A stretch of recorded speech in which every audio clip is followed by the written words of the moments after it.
ప్రజల్లో కూడా ఏమైపోయిందంటే, మొదట్లో ఈ ఊపు ప్రజలందరూ కూడా చాలా విపరీతంగా రాజధాని అమరావతి వైపు చూసారు. ఆ మహిళల మీద జరుగుతున్న దాడులు కావచ్చు, అక్కడ జరుగుతున్న అఘాయిత్యాలు కావచ్చు, రాష్ట్రం అంతా చూపంతా పడింది. మనం చూసుకుంటే కానీ ఒక సంవత్సరం కాలం నుంచి అమరావతి రాజధాని అనే అంశం అనేది కనుమరుగైపోయినట్టుగా కనిపిస్తుంది. రాష్ట్ర ప్రజలు ఎవరు కూడా పెద్దగా దీని గురించి చర్చించట్లేదు. ఎవరన్నా అడిగితే దాని గురించి మాట్లాడుతున్నారు తప్ప, దీని గురించి ప్రత్యేకించి ఒక డిస్కషన్ లాగా పెట్టుకునో, లేదంటే ఇక్కడ అన్యాయం జరిగిపోయిందనో ఎవరు ఎందుకని ఆ పరిస్థితి వచ్చిందసలు? ఒకటే వరప్రసాద్ గారు, ఏ ఉద్యమైనా హ్మ్. ఆ ఉద్యమ నిర్వాహకుల మీద, కార్యసాధకుల మీద ఆధారపడి ఉంటుంది. హ్మ్. ఉద్యమాన్ని శాఖోపశాఖలుగా విస్తరింపజేసుకోగలగాలి. యెస్. మీరు తెలంగాణ ఉద్యమాన్ని చూశారు. అవును. ఉస్మానియా యూనివర్సిటీలో విద్యార్థుల్లో పుట్టిన తెలంగాణ యొక్క ప్రత్యేక రాష్ట్ర నినాదం హ్మ్. ఆదిలాబాదును దాకింది, హ్మ్. కరీంనగర్ను దాకింది, అవును. ఖమ్మాన్ని దాకింది, యెస్. రాజకీయ పార్టీలను గల్లాబట్టుకొని నిలేసింది. రాజధాని అమరావతి లాంటి న్యాయమైన ఉద్యమం హ్మ్. అమరావతికి భూములు ఇచ్చిన రైతులను దాటి విజయవాడ, గుంటూరు నగరాలకు కూడా పూర్తిగా తీసుకెళ్ళలేకపోయాం. హ్మ్.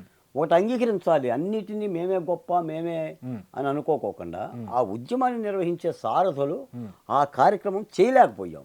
కారణం దానివల్ల ఏంటంటారు? దాని ఉధృతి తగ్గింది. హ్మ్. కాకపోతే అమరావతి అనేది న్యాయబద్ధంగా కానీ, శాసనబద్ధంగా కానీ, న్యాయస్థానాల బద్ధంగా కానీ ఒక న్యాయం. యెస్. అమరావతిలో ప్రధాన చోదక శక్తిగా ఉన్న నాయకులు ఏం చేశారంటే హ్మ్.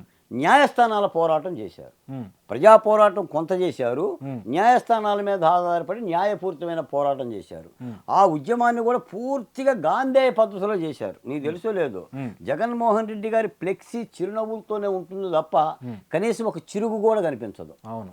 ఎమ్మెల్యేల ఫ్లెక్సీలు, మంత్రుల ఫ్లెక్సీలు, కరకట్ట మొత్తం కూడా బారులు తీరుంటాయి. అవును. ఒక్క ఫ్లెక్సీకి కూడా అన్యాయం చేయాల, హ్మ్. ఇబ్బంది పెట్టాల.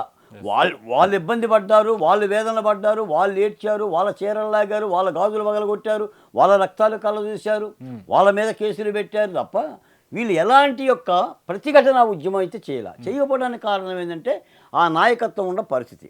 నిజానికైతే మాలాంటి దళిత బహుజన కులాలు కనుక పూర్తి స్థాయిలో కానీ అర్ధభాగంలో కానీ నాయకత్వం ఉంటే ఉద్యమం యొక్క స్వరూపం వేరు. ఆ ప్రయత్నం మేము చేశాం. హ్మ్. కాకపోతే ఏంటంటే అంటే మీ దళిత బహుజన కులాలకి ప్రాధాన్యత ఇవ్వలేదు ఈ ఉద్యమంలో? అంటే అంటే వైసీపీ నాయకులు చేస్తున్న ఆరోపణ ఇది. ఎందుకంటే దళితులందరినీ అసలు ఎక్కడ ఉద్యమాల్లో కనపడతలేదు. కమ్మ సామాజిక వర్గమే ముందుంది. వాళ్ళే ఉద్యమాన్ని నడిపిస్తా ఉన్నారు. పచ్చ తమ్ముళ్ళు అని చెప్పి కామెంట్స్ చేస్తా ఉన్నారు. ఇప్పుడు మీకు తెలియదు ఏముంది, హ్మ్. ఆంధ్రప్రదేశ్లో హ్మ్. ఎస్సీలు, ఎస్టీలు, బీసీ మైనారిటీల యొక్క పరిస్థితి ఎలా ఉంది? హ్మ్.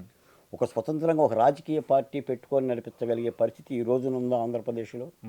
లేదా ఒక బలమైన సంఘంగా, బలమైన ఐక్యంగా యుద్ధం చేసే పరిస్థితి ఉందా?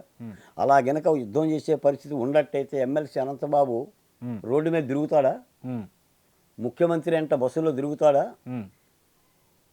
డాక్టర్ అచ్చెన్న కానీ, డాక్టర్ సుధాకర్ కానీ, చీరాల కిరణ్ బాబు కానీ, ఇన్ని మరణాలు, ఇన్ని శిరోమండనాలు, ఇన్ని మూత్ర విసర్జనలు జరుగుతుందంటే బలమైన ఉద్యమాన్ని మేము చేయగలిగే పరిస్థితిలో ఉంటే ఇవన్నీ జరుగుతాయా?